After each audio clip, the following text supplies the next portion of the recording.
Im heutigen Update aus Pagonia werfen wir einen genaueren Blick auf die Nahrung eurer Pioniere sowie auf den Ort, an dem sie final herausgegeben werden, nämlich in der Taverne.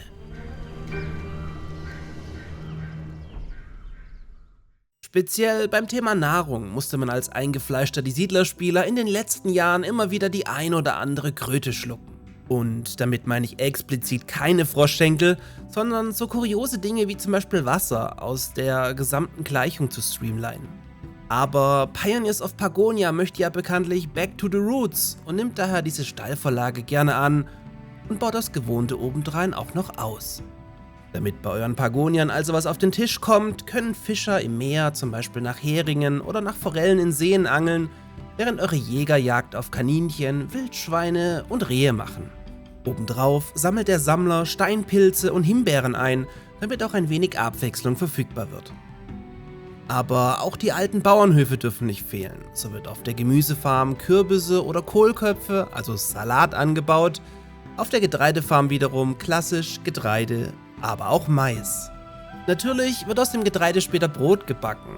Dazu muss es aber erst in der Windmühle gemahlen werden und dann beim Bäcker mit Wasser aus dem Brunnen und Brennholz für den Ofen fertiggestellt werden.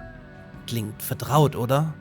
Zutaten für Mahlzeiten, also fertiges Brot, roher Fisch oder rohes Fleisch von diversen Tieren und so weiter, werden an Marktständen angeboten, an denen eure Köche diese abholen und in der Taverne zu leckeren Mahlzeiten oder beim Proviantmeister zu nützlichem Proviant verarbeiten können. Die Grundidee mit den Marktständen sollte dabei den allermeisten aus einem anderen, in dieser Form aber nie erschienenen Spiel bekannt vorkommen.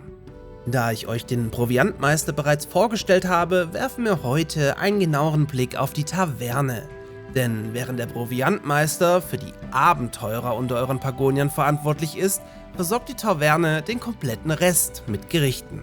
Um eure Handwerker zu versorgen, die schwere Arbeiten wie den Bergbau verrichten, stellen eure Köche vorzugsweise Gerichte aus Zutaten mit hohem Nährwert zusammen, also zum Beispiel Brot oder Wildschweinfleisch.